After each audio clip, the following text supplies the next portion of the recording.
Hello everybody, welcome to climax city. आज फिर हम आपके सामने हाजिर हुए हैं लास्ट ऑफ अस के एपिसोड 7 के साथ। अगर आपने पिछले एपिसोड्स नहीं देखे हैं तो डिस्क्रिप्शन में दिए गए लिंक में जाकर देख सकते हैं। वीडियो में आगे जाने से पहले अगर आपने हमारे चैनल को अभी तक सब्सक्राइब नहीं किया है तो लाल बटन दबा कर सब्सक्राइब कर लीजिए, बेल नोटिफिकेशन ऑन कर दीजिए जिससे वीडियो सबसे पहले आपके पास पहुंचे। सो विदाउट फर्दर अडू अब सीरीज देखते हैं।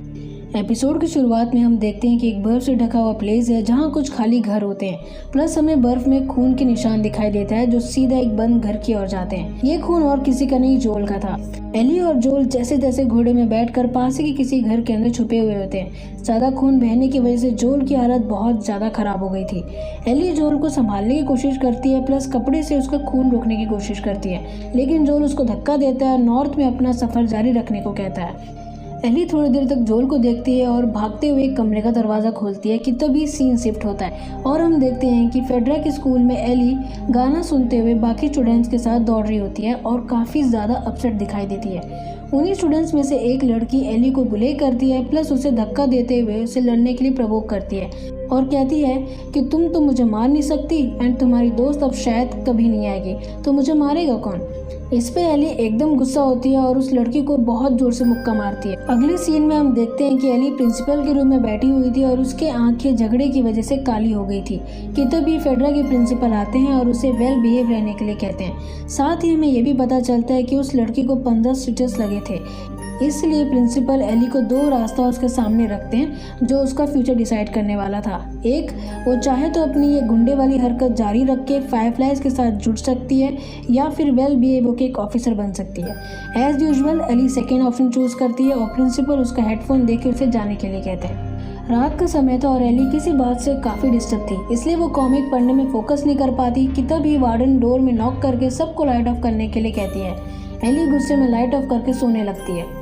थोड़ी देर के बाद हम देखते हैं कि एली गहरी नींद में होती है कि तभी कोई विंडो से आता है और तकिए से एली को मारने की कोशिश करता है। एली स्ट्रांगली अपने आप को छुड़ाती है और तुरंत लाइट ऑन करके चाकू से उसे मारने की कोशिश करती है, लेकिन शॉकिंगली वो और कोई नहीं एली की बेस्ट फ्रेंड रैली रहती है। एली काफ़ी ज़्यादा नाराज़ थी क्योंकि रैली 3 हफ्तों से गायब थी और उसे लग रहा था कि वो शायद अब तक मर चुकी है, इसलिए एली अपसेट रहती थी। रैली ये बात जानती थी, इसलिए वो एली को खुश करने के लिए ऐसी एंट्री मारी थी बिकॉज एली को ये सारी चीज़ें काफ़ी अच्छी लगती थी। रैली ये बात जानती थी कि एली उससे काफ़ी ज़्यादा नाराज़ है, इसलिए वो उसे समझाने की कोशिश करती है और उसके आंखों के बारे में पूछती है। एली उसे सारी बातें बताती है और इसी बीच हमें पता चलता है कि रैली फायरफ्लाई ज्वाइन कर ली है। एली पहले तो बिलीव नहीं कर पाती, लेकिन जैसे ही रैली उसे अपना गन दिखाती है एली शॉक हो जाती है और फायरफ्लाई ज्वाइन करने का रीज़न पूछती है, बट रैली ये बात नहीं बताती और एली को उसके साथ चलने को कहती है। पहले तो एली मना करती है, लेकिन ड्रेस चेंज करके विंडो से बाहर निकलती है। गार्ड से बचकर वो दोनों दूसरे विंडो के थ्रू अंदर जाते हैं और ऊपर की फ्लोर की ओर बढ़ते हैं जहां उन्हें एक आदमी की लाश दिखाई देती है।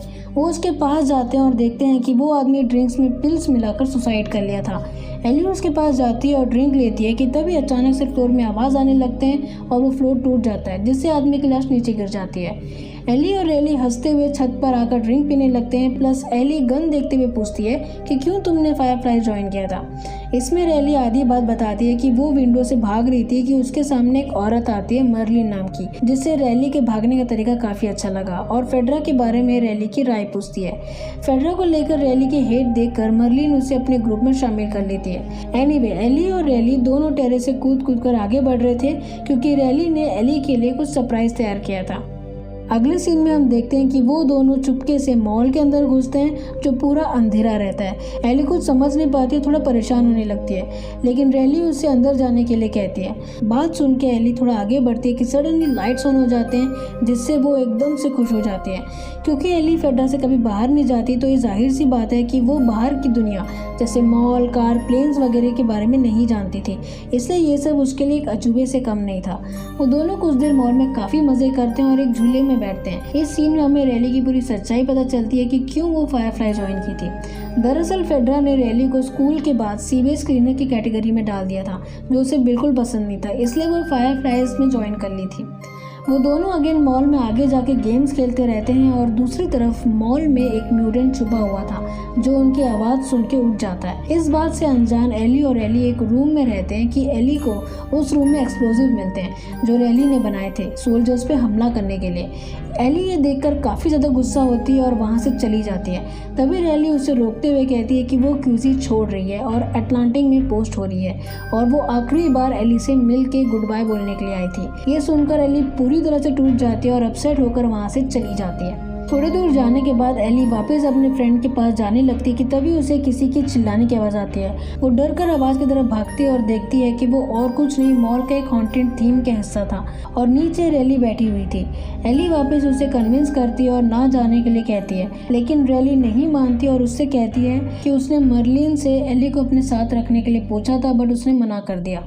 कुछ देर की कन्वर्सेशन के बाद वो दोनों अगेन डांस करने लगते हैं और एली इमोशनल होकर रैली को नहीं जाने के लिए बोलती है और किस कर देती है। दोनों आपस में बात कर ही रहते हैं कि म्यूटेंट वहां आता है और उन पे हमला कर देता है। रैली गोली मारने लगती है और दोनों भागने लगते हैं, लेकिन म्यूटेंट दूसरी तरफ से आता है और रैली को धक्का देता है और वो बेहोश हो जाती है। यहाँ म्यूटेंट एली को मारने लगता है एंड लड़ते लड़ते एली चाकू मार देती है, लेकिन म्यूटेंट फिर भी हमला करता रहता है कि तभी पीछे से रैली बचाने की कोशिश करती है, बट म्यूटेंट हार नहीं मानता और दोबारा हमला करने लगता है। इतने में एली चाकू म्यूटेंट के सर पे मार देती है और वो मर जाता है। सीन शिफ्ट होता है और हम प्रेजेंट टाइम में देखते हैं कि जो लेटा हुआ है और एली कमरे में बैंडेजेस खोजने लगती है।